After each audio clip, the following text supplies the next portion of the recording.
Hello everyone, मैं पूर्वा सिंघई। स्वागत है आप सभी का टेस्टपुर में। और आज हम आपको लेकर आए हैं संधि पर आधारित कुछ एमसीक्यूज। ठीक है, चलिए शुरू करते हैं। हाँ,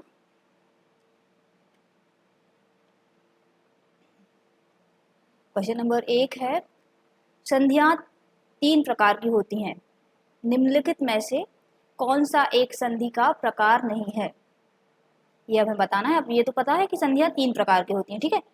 तो इनमें 4 ऑप्शन दिए हुए हैं, हमें बताना है कि कौन सा एक जो प्रकार है वह संधि का प्रकार नहीं है। ऑप्शन ए स्वर संधि, ऑप्शन बी व्यंजन संधि, ऑप्शन सी विसर्ग संधि और ऑप्शन डी है अनुस्वार संधि। ठीक है, क्वेश्चन ऑप्शन पढ़ के ही हमें समझ में आ गया है कि संधि का प्रकार कौन सा नहीं है। बहुत ही आसान सा क्वेश्चन था, तो पता होना चाहिए सभी को क्या होगा, इनमें से कौन सा संधि का प्रकार नहीं है। आंसर देख लेते हैं। हाँ, तो जो ऑप्शन डी है वह संधि का प्रकार नहीं है। स्वर संधि, व्यंजन संधि और विसर्ग संधि ये क्या है, संधि के प्रकार हैं। अब इनका थोड़ा सा देख लेते हैं क्या लिखा हुआ है। स्वर संधि क्या है, दो स्वरों के मेल से उत्पन्न विकार या रूप परिवर्तन को स्वर संधि कहते हैं। मतलब जब दो स्वर मिलते हैं तो जब जो संधि उसमें शब्द में परिवर्तन होता है उसे हम क्या कहते हैं, स्वर संधि। व्यंजन संधि क्या होती है, व्यंजन का स्वर से या व्यंजन का व्यंजन से मेल होता है तो वहां पे कौन सी संधि होती है, व्यंजन संधि। और तीसरा विसर्ग संधि है। विसर्ग संधि क्या कहती है, विसर्ग के साथ स्वर या व्यंजन के मेल से जो विकार उत्पन्न होता है वहां विसर्ग संधि होती है। मतलब विसर्ग है और साथ में स्वर या व्यंजन आ रहा है कोई, तो वहां पर कौन सी संधि होगी, विसर्ग संधि। ठीक है, तो स्वर संधि, व्यंजन संधि और विसर्ग संधि ये तीनों संधि के प्रकार हैं। चलिए नेक्स्ट क्वेश्चन, क्वेश्चन नंबर 2, निम्नलिखित में से एक कथन गलत है। ठीक है, 4 ऑप्शन आपके सामने हैं, इनमें से 3 सही हैं और एक गलत है। हमें बताना है कि कौन सा गलत है। ऑप्शन ए, दो वर्गों के मेल से होने वाले विकार को संधि कहते हैं। सॉरी, ये वर्गों की जगह वर्ण है, थोड़ा सा वो हो गया है टाइपिंग मिस्टेक। तो दो वर्णों के मेल से होने वाले विकार को संधि कहते हैं। ऑप्शन बी, दो स्वरों के मेल से उत्पन्न विकार को स्वर संधि कहते हैं। ऑप्शन सी, व्यंजन से स्वर और व्यंजन के मेल से उत्पन्न विकार को व्यंजन संधि कहते हैं। और ऑप्शन डी है, विसर्ग के साथ विसर्ग के मेल से उत्पन्न विकार को विसर्ग संधि कहते हैं। ठीक है, तो हमें जैसे कि हम परिभाषा में संधि की परिभाषा में पढ़ते हैं, तो दो स्वरों के मेल से या स्वर और व्यंजन के मेल से क्या बनती है, संधि बनती है। तो कौन सा इसमें गलत होगा, फिर से पढ़ लेते हैं। दो वर्गों के मेल से होने वाले विकार को संधि कहते हैं। दो स्वरों के मेल से उत्पन्न विकार को स्वर संधि कहते हैं। व्यंजन से स्वर या व्यंजन से व्यंजन के मेल से उत्पन्न विकार को व्यंजन संधि कहते हैं। और ऑप्शन डी, विसर्ग के साथ विसर्ग के मेल से उत्पन्न विकार को विसर्ग संधि कहते हैं। ठीक है, तो कौन सा एक गलत है बताएंगे आप? चलिए देख लेते हैं आंसर इसका। तो विसर्ग के साथ स्वर अथवा व्यंजन आने पर विसर्ग संधि बनती है। ठीक है, विसर्ग के साथ विसर्ग नहीं आती है, क्या होता है, विसर्ग के साथ स्वर या व्यंजन आता है तब वहां पे विसर्ग संधि होती है। तो जो ऑप्शन डी था वो गलत माना जाएगा। ठीक है, बाकी के जो 3 विकल्प हैं वो सही है। चलिए क्वेश्चन नंबर 3, दीर्घ संधि, गुण संधि, वृद्धि संधि, यण संधि व अयादि संधि। ये पढ़ने से समझ आ रहा है कि ये संधि के किसी भी संधि के मूल भेद हैं, लेकिन ये किस संधि के हैं हमें बताना है। फिर से क्वेश्चन पढ़ लेंगे। दीर्घ संधि, गुण संधि, वृद्धि संधि, यण संधि व अयादि संधि संधि के किस मूल भेद के अंतर्गत सन्निहित हैं? ठीक है, तो ऑप्शन दिए हुए हैं। ऑप्शन ए है व्यंजन संधि, ऑप्शन बी है स्वर संधि, ऑप्शन सी है विसर्ग संधि और ऑप्शन डी है उपर्युक्त में से कोई नहीं। तो बताइए कि ये 4-5 जो टाइप दिए हुए हैं वो किस संधि के प्रकार हैं। बहुत ही आसान सा क्वेश्चन है, स्कूल टाइम में भी हम पढ़ते हुए रहते हैं ये वाला। तो ठीक है, आंसर देख लेते हैं। तो जो ऑप्शन बी है स्वर संधि, उसका ये 5 टाइप थे। तो पढ़ लेते हैं थोड़ा सा क्या है। दो वर्गों के मेल से जो परिवर्तन होता है वह संधि कहलाती है। ठीक है, और संधि के पहले शब्द का अंतिम वर्ण स्वर हो तो इस प्रकार की संधि को स्वर संधि कहते हैं। स्वर संधि 5 प्रकार की होती है, दीर्घ संधि, गुण संधि, वृद्धि संधि, यण संधि तथा अयादि संधि। ठीक है, चलिए नेक्स्ट क्वेश्चन, क्वेश्चन नंबर 3, दीर्घ संधि, गुण संधि, वृद्धि संधि, यण संधि व अयादि संधि संधि के किस मूल भेद के अंतर्गत सन्निहित है? तो ये अभी अपन क्वेश्चन पढ़ के ही आ रहे हैं, तो सीधा इसका आंसर देख लेते हैं। ये संधि के किस भेद में आता है? स्वर संधि के भेद में। चलिए क्वेश्चन नंबर 4, श्रद्धानंद का संधि विच्छेद क्या है? श्रद्धानंद का संधि विच्छेद क्या होगा? चलिए, संधि विच्छेद का एक बहुत ही साधारण सा फॉर्मूला अपने को याद रखना है कि दोनों तरफ जो शब्द रहेंगे, ठीक है, वो दोनों सार्थक शब्द रहेंगे, मतलब उनका कुछ ना कुछ अर्थ रहेगा। तो बहुत सारे ऑप्शन हम ऐसे ही कैंसिल कर लेंगे कि कौन निरर्थक शब्द रहेंगे तो वो संधि हो ही नहीं सकती है, ठीक है। तो चलिए देख लेते हैं श्रद्धानंद का संधि विच्छेद क्या है। ऑप्शन ए श्रद्धा प्लस नंद, ऑप्शन बी श्रद्धा प्लस आनंद, ऑप्शन सी श्र प्लस ध्वनंद और ऑप्शन डी श्रद्ध प्लस आनंद। तो बताना है कि कौन सा संधि का विच्छेद है। और ये भी पता है कि मतलब स्वर आना चाहिए दोनों तरफ स्वर संधि में, ठीक है। तो क्या होगा श्रद्धानंद का संधि विच्छेद? देख लेते हैं ऑप्शन बी श्रद्धा प्लस आनंद। ये क्या है? ये किस संधि का प्रकार है? स्वर संधि का एक प्रकार है। और कौन सी संधि है? दीर्घ स्वर संधि। चलिए दीर्घ स्वर संधि कैसे बनती है थोड़ा सा देख लेते हैं। दीर्घ स्वर संधि में आ के साथ ई उ और ऋ के बाद समान स्वर, मतलब ह्रस्व या दीर्घ कोई भी स्वर हो सकता है, आने पर दोनों मिलकर क्रमशः बड़ा आ, बड़ी ई, उ और ऋ हो जाते हैं, ठीक है। तो दीर्घ स्वर संधि में क्या होता है कि दो जब स्वर मिलते हैं तो क्या हो जाता है? दीर्घ स्वर बन जाता है। बढ़ा मतलब बढ़ा आ होगा या बड़ी ई होगी, ठीक है, बढ़ा उ या ऋ, इस टाइप के शब्द हो जाते हैं, ठीक है। इसके उदाहरण देख लेते हैं। महेंद्र, अन्नाभाव और पितृण, गिरीश, भूतसर्ग, ये सारे किस संधि के प्रकार हैं? दीर्घ स्वर संधि के। इसके इन जो शब्द दिए हुए हैं स्क्रीन पे, उनके आप एक बार संधि विच्छेद करके देख लीजिएगा। चलिए नेक्स्ट क्वेश्चन, क्वेश्चन नंबर 5, धातुष्मा में प्रयुक्त संधि है। धातुष्मा में प्रयुक्त संधि है, बताना है। ऑप्शन ए अयादि, ऑप्शन बी गुण, ऑप्शन सी दीर्घ और ऑप्शन डी है यण। तो कौन सी संधि होगी बताना है हमें। इसका पहले तो संधि विच्छेद पता होना चाहिए। क्या होगा आप कमेंट करके बताइए कि धातुष्मा का संधि विच्छेद क्या होगा, और फिर उसके बाद उसका टाइप बताना है, ये संधि का प्रकार बताना है। आंसर देख लेते हैं। धातुष्मा का संधि विच्छेद क्या होगा? धातु प्लस ऊष्मा। तो कौन सा है? ऑप्शन सी सही होगा। इसमें क्या है? दीर्घ स्वर संधि है। इसके नियमानुसार जब ह्रस्व या दीर्घ आ ई उ ऋ के बाद ह्रस्व या दीर्घ स्वर आए तो दोनों मिलकर दीर्घ बन जाते हैं, ठीक है। चलिए दीर्घ मतलब अब सिर्फ दीर्घ स्वर संधि में इतना ध्यान रखना है कि शब्द दीर्घ, आपका जो स्वर रहेगा वह दीर्घ हो जाएगा, ठीक है। चलिए ऑप्शन कुछ उदाहरण दिए हुए हैं। लघु धन ऊर्मी, लघुर्मी, सिंधु धन ऊर्मी, सिंधुर्मी, साधु धन ऊर्जा, साधुर्जा और बधु धन उत्सव, बधु उत्सव। देखिए आप इसमें देख पा रहे हैं कि सारी जो मात्राएं हैं वो बढ़ी हो गई है ना। चलिए एक आंसर और आप बताइएगा, ऊर्मी शब्द का अर्थ क्या होता है, ठीक है। नेक्स्ट क्वेश्चन, क्वेश्चन नंबर 6, सरयूर्मी में संधि है। ऑप्शन दिए हुए हैं दीर्घ संधि, यण संधि, व्यंजन संधि या स्वर संधि। तो बताना है कि सरयूर्मी जो है उसमें कौन सा संधि है। अभी अपन पिछले क्वेश्चन में पढ़ के आए हैं, बहुत ही आसान है, सबसे बनना चाहिए। कौन सी संधि होगी सरयूर्मी में? दीर्घ स्वर संधि होगी। इसका संधि विच्छेद क्या होगा? सरयू प्लस ऊर्मी। इसका वही है कि जब शब्द क्या हो जाता है? दीर्घ हो जाता है। जैसे कि कुछ उदाहरण दिए हुए हैं। धर्म धन अर्थ, धर्मार्थ, विद्या धन आलय, विद्यालय, हिम धन आलय, हिमालय, नदी धन ईश, नदीस, ठीक है। चलिए नेक्स्ट क्वेश्चन, क्वेश्चन नंबर 7, दैत्य धन अरिह में क्या बन गया है? दैत्यारिह। एक उदाहरण दिया हुआ है, ये किस संधि का है? दैत्य प्लस अरिह मिलके दैत्यारिह बना, तो ये किस संधि का उदाहरण है? ऑप्शन ए व्यंजन संधि, ऑप्शन बी स्वर संधि, ऑप्शन सी विसर्ग संधि और ऑप्शन डी है इनमें से कोई नहीं, ठीक है। क्वेश्चन देख के समझ में आ रहा लग रहा होगा आपको, ये विसर्ग दिख रही है तो आपको लगेगा विसर्ग संधि है, ठीक है। लेकिन जब आप नियम लगाएंगे तब आपको पता लगेगा कि ये क्या कौन सी संधि है। बताइए कौन सी संधि होगी यहाँ पे, देख लेते हैं। दैत्य धन अरे मिलकर क्या बना, दीर्घ स्वर संधि दैत्यारी। ठीक है, मतलब विसर्ग पीछे आ रहा है तो पीछे में विसर्ग संधि नहीं होगी। ठीक है, चलिए नेक्स्ट। गुण संधि के संदर्भ में निम्नलिखित कथनों पर विचार कीजिए और सही उत्तर चुनिए। गुण संधि के जो नियम होते हैं वो यहाँ पर दिए हुए हैं और अपन को पढ़ के बताना है कि कौन कौन से सही हैं।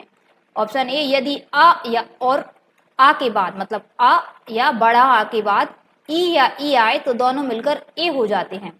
ऑप्शन नंबर 2, यदि आ या आ के बाद ए या आई आए तो दोनों के स्थान में बड़ा आई मतलब आई हो जाता है। और ऑप्शन नंबर 3 कह रहा है यदि आ या आ के बाद ऊ या बढ़ा ऊ आए तो दोनों मिलकर ओ हो जाते हैं। ठीक है, तो बताना है कि कौन सा सही होगा। एक बार फिर से हम पढ़ लेंगे इनको ऑप्शन को ध्यान से। यदि आ या बढ़ा आ के बाद ई या बढ़ी आए तो दोनों मिलकर ए हो जाते हैं। यदि आ और आ के बाद ए या आई आए तो दोनों मिलकर आई हो जाता है। यदि आ या आ के बाद ऊ या ऊ आए तो दोनों मिलकर ओ हो जाते हैं। तो बताना है कि इनमें से कौन से ऑप्शन सही हैं। ऑप्शन ए 1 और 3 सही है, ऑप्शन बी केवल 2 सही है, ऑप्शन सी 2 और 3 सही है और ऑप्शन डी केवल 3 सही है। ठीक है, चलिए इसका आंसर देख लेते हैं क्या हुआ। गुण संधि के बारे में बात हो रही है। ठीक है, तो क्या कह रहे हैं, ऑप्शन ए सही है, मतलब पहला और तीसरा पॉइंट जो दिया है वो सही होगा। यदि आ या आ के बाद ई या ई आए और ऊ या ऊ और ऋ आए तो क्या होगा, दोनों मिलकर क्रमशः ए ओ और अर हो जाते हैं। मतलब आ या आ के बाद ई या ई आए, आ या आ के बाद ऊ या ऊ आए और आ या आ के बाद ऋ आए तो क्या होगा, ए हो जाएगा या ओ हो जाएगा और अर हो जाएगा। चलिए उदाहरण दिए गए हैं कुछ। नर धन इंद्र नरेंद्र। ठीक है, यथा धन इष्ट यथेष्ट, सूर्य धन ऊर्जा सूर्य ऊर्जा और महा महर्षि में क्या है, महाधन ऋषि। ठीक है, चलिए नेक्स्ट क्वेश्चन। क्वेश्चन नंबर 9, समुद्रोर्मी का संधि विच्छेद सही क्या होगा। सही संधि विच्छेद क्या होगा। ऑप्शन ए समुद्र धन ऊर्मी, ऑप्शन बी समुद्र धन ओर्मी, ऑप्शन सी समुद्र धन ऊर्मी और ऑप्शन डी है समुद्रोधन ऊर्मी। बताना है समुद्रोर्मी का सही संधि विच्छेद क्या होगा। चलिए देख लेते हैं क्या होगा, समुद्र धन ऊर्मी। क्या होगा सही संधि विच्छेद इसका, समुद्र धन ऊर्मी। कुछ ये उदाहरण है, ये ध्यान से देखिए कि पर धन उपकार परोपकार, सूर्य धन उदय सूर्योदय, देव धन इंद्र देवेंद्र, महाधन इंद्र महेंद्र और राजा धन ऋषि राजर्षि। ठीक है, नेक्स्ट। नैसत में संधि विच्छेद होगा। ऑप्शन ए ना धन एतत्, ऑप्शन बी ना धन एतत्, ऑप्शन सी ना धन एतत् और ऑप्शन डी ना धन इतत्। चलिए बताना है नए तत् में संधि विच्छेद होगा। तो नए तत् का संधि विच्छेद क्या होगा, ना धन एतत्। ठीक है, चलिए नेक्स्ट क्वेश्चन। क्वेश्चन नंबर 11, अत्युक्ति शब्द में संधि है। बताना है कौन सी संधि है अत्युक्ति शब्द में। ऑप्शन ए दीर्घ संधि, ऑप्शन बी गुण संधि, ऑप्शन सी यण संधि और ऑप्शन डी है अयादि संधि। तो अत्युक्ति में कौन सी संधि होगी, आंसर देख लेते हैं। अत्युक्ति में होगी अति धन उक्ति। ठीक है, मतलब पहले शब्द से ई आएगा और दूसरे शब्द से उ आएगा और ई और उ मिलकर क्या हो जाएगा, या, तो अत्युक्ति हो जाएगा। इसका एक और एग्जाम्पल दिया है, मात्र धन आज्ञा, तो क्या हो गया, मात्र आज्ञा। ठीक है, ये यण संधि का है कि छोटी ई और छोटा उ मिलके क्या हो जाता है, या हो जाता है। चलिए नेक्स्ट। क्वेश्चन नंबर 12, वाणी प्लस औचित्य का सही संधि विच्छेद सही संधि शब्द क्या होगा। वाणी धन औचित्य का सही संधि शब्द क्या होगा। ऑप्शन ए वाणी औचित्य, ऑप्शन बी वाणिचित्य, ऑप्शन सी वाण्यचित्य और ऑप्शन डी है वाणौचित्य। ठीक है, तो क्या होगा, वाणी धन औचित्य का सही संधि विच्छेद क्या होगा, क्या होगा, ऑप्शन ए वाणी धन औचित्य का संधि विच्छेद होगा वाण्यौचित्य। ठीक है, चलिए नेक्स्ट। क्वेश्चन नंबर 13, यद्यपि का संधि विच्छेद है। बहुत ही कॉमन क्वेश्चन है, बहुत पूछा जाता है। क्या होगा यद्यपि का संधि विच्छेद? ऑप्शन ए है यदि धन अपि, ऑप्शन बी है यद्य धन पी, ऑप्शन सी यद धन अपि और ऑप्शन डी है या धन अपि। तो मैंने पहले आपको बोला है कि दोनों तरफ कैसे शब्द होने चाहिए? सार्थक। आप जैसे ही देख लेंगे कि दोनों तरफ सार्थक शब्द किन किन से ऑप्शन में नहीं है तो वो ऑप्शन वैसे ही कैंसिल हो जाएंगे। ठीक है, तो क्या होगा यद्यपि का संधि विच्छेद? चलिए देख लेते हैं, यदि धन अपि। ठीक है, तो ऑप्शन नंबर जो ए है यद्यपि का संधि विच्छेद होगा यदि धन अपि, और ये संधि कौन सी होगी? छोटे ई और आ का या हो गया तो यण संधि। चलिए नेक्स्ट, द्वाअपि का संधि विच्छेद होगा। द्वाअपि का संधि विच्छेद क्या होगा? ऑप्शन ए द्वा धन आवपि, ऑप्शन बी द्वौ धन अपि, ऑप्शन सी दौ धन अयापि, ऑप्शन डी इनमें से कोई नहीं। तो क्या होगा द्वाअपि का? द्वावपि का संधि विच्छेद?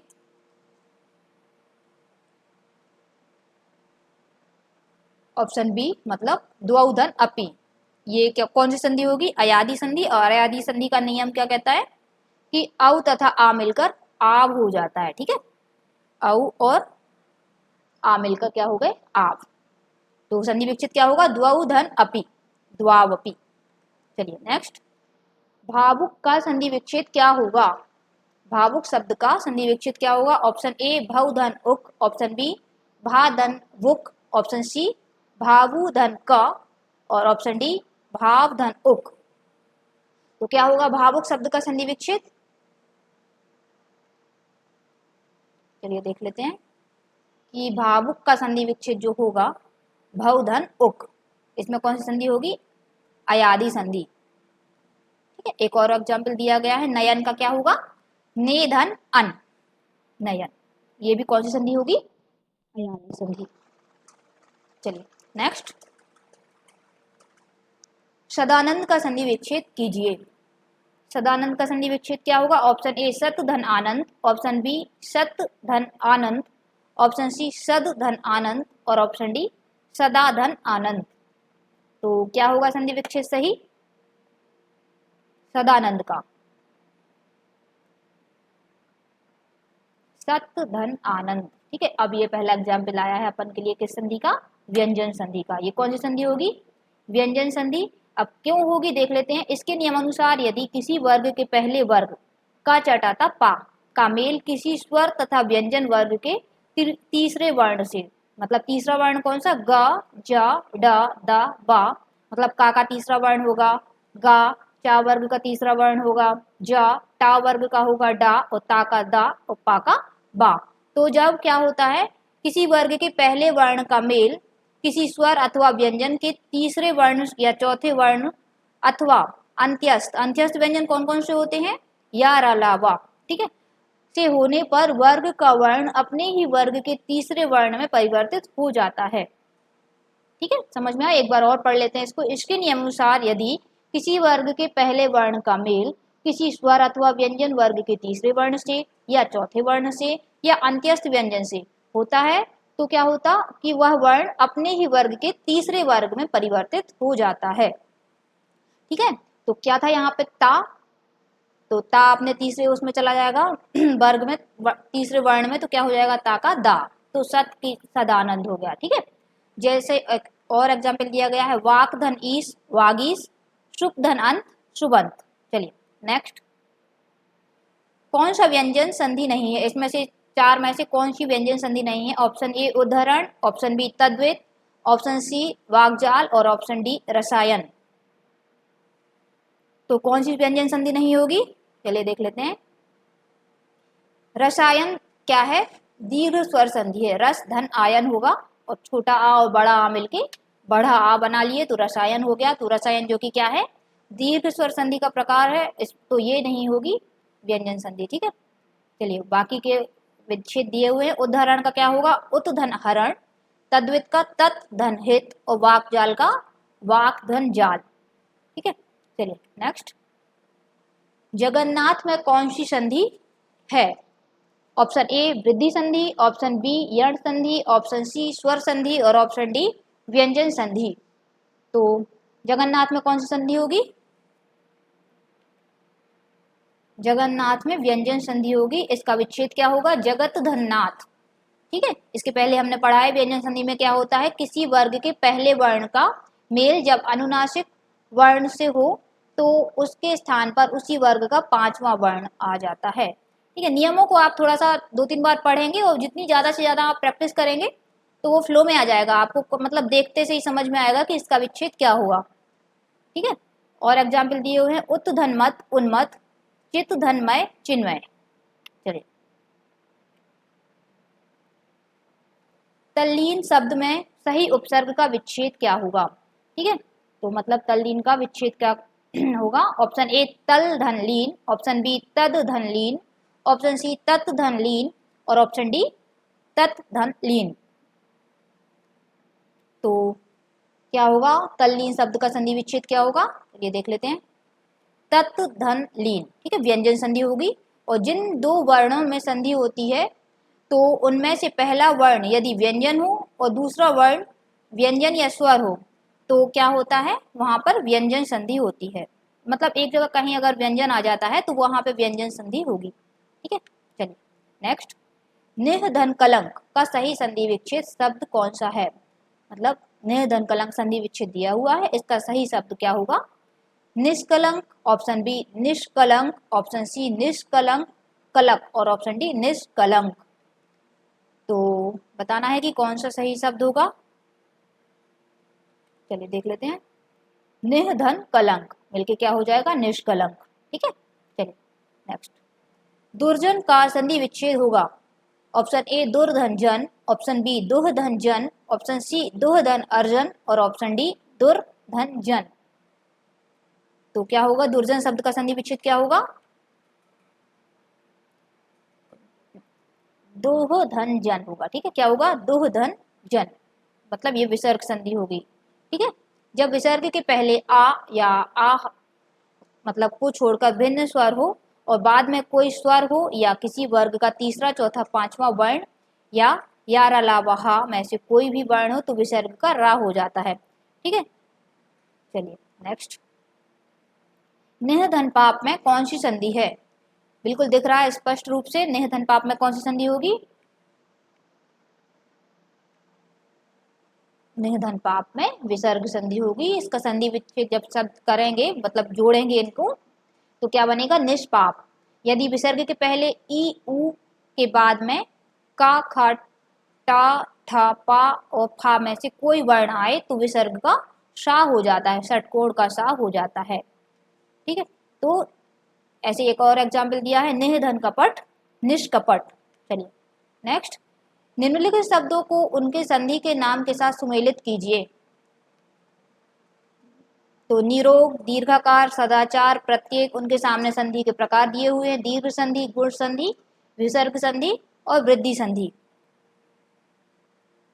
और एक और दिया है व्यंजन संधि। तो बताना है कि कौन से शब्द में कौन सी संधि होगी। तो देख लीजिए और बताइए कि कौन सी संधि होगी। देख लेते हैं, चलिए इसका आंसर ही देख लेते हैं, निरोग, निह धन रोग मतलब विसर्ग संधि होगी, दीर्घाकार, दीर्घ धन आकार, दीर्घ संधि होगी, सदाचार, सत धन आचार, व्यंजन संधि होगी, प्रत्येक, प्रति धन एक, प्रत्येक मतलब यण संधि होगी, और सदैव, सदा धन एव मतलब वृद्धि संधि होगी। चलिए ठीक है, तो फिर नेक्स्ट क्वेश्चन है, किस शब्द में विसर्ग संधि है। ऑप्शन ए मतैक्यम, ऑप्शन बी महौषधि, ऑप्शन सी तरुष छाया और ऑप्शन डी विष्णवे। हमें बताना है कि इनमें से कौन सा शब्द है जो विसर्ग संधि है। चलिए देख लेते हैं इसका आंसर क्या होगा, तरुष छाया जो है वो क्या है, विसर्ग संधि है। इसका संधि विच्छेद क्या होगा, तरोह धन छाया। और बाकी शब्दों के संधि विच्छेद देख लेते हैं, मतैक्य में मत धन ऐक्यम वृद्धि संधि, महौषधि में महाधन औषधि वृद्धि संधि, विष्णवे विष्णु धन ए होगा, है ना, तो वो क्या होगा, अयादि स्वर संधि।